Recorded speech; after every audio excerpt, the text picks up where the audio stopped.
জাবির ইবনে সামুরা রাদিয়াল্লাহু তাআলা আনহু বলেন, সাইদান নবী সাল্লাল্লাহু আলাইহি ওয়াসাল্লাম আল মিম্বার, রাসূল সাল্লাল্লাহু আলাইহি ওয়াসাল্লাম মসজিদে নববীর মিম্বারে আরোহণ করলেন। ফাকালা আমিন আমিন আমিন, তিনবার তিনি আমিন বললেন, আমিন আমিন আমিন। ফালাম্মা নাযালা সুইলা আন যালিক, যখন নেমে আসলেন জিজ্ঞেস করা হলো, রাসূল সাল্লাল্লাহু আলাইহি ওয়াসাল্লাম আপনি আমিন আমিন আমিন বললেন, এমন তো করতে দেখি না কখনো, কেন বললেন? ফাকালা, রাসূল সাল্লাল্লাহু আলাইহি ওয়াসাল্লাম বললেন, আতানি জিবরিলু, জিব্রাইল একটু আগে আমার কাছে এসেছে। ওয়াকাল, এবং বলেছে, রগিমা আনফুমরিইন আদরাকা রমাদানা ফালাম ইউগফার লাহ, ওই ব্যক্তির ধ্বংস হোক যে রমাদান পেল কিন্তু নিজের জীবনের গুনাহ ক্ষমা করাতে পারল না। কুল আমিন, আমাকে আমিন বলতে বলা হলো, ফাকুলতু আমিন, আমি বললাম আমিন।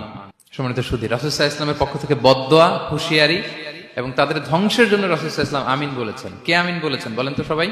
স্বয়ং রাসূলুল্লাহ সাল্লাল্লাহু আলাইহি ওয়াসাল্লাম বলেছেন আমিন।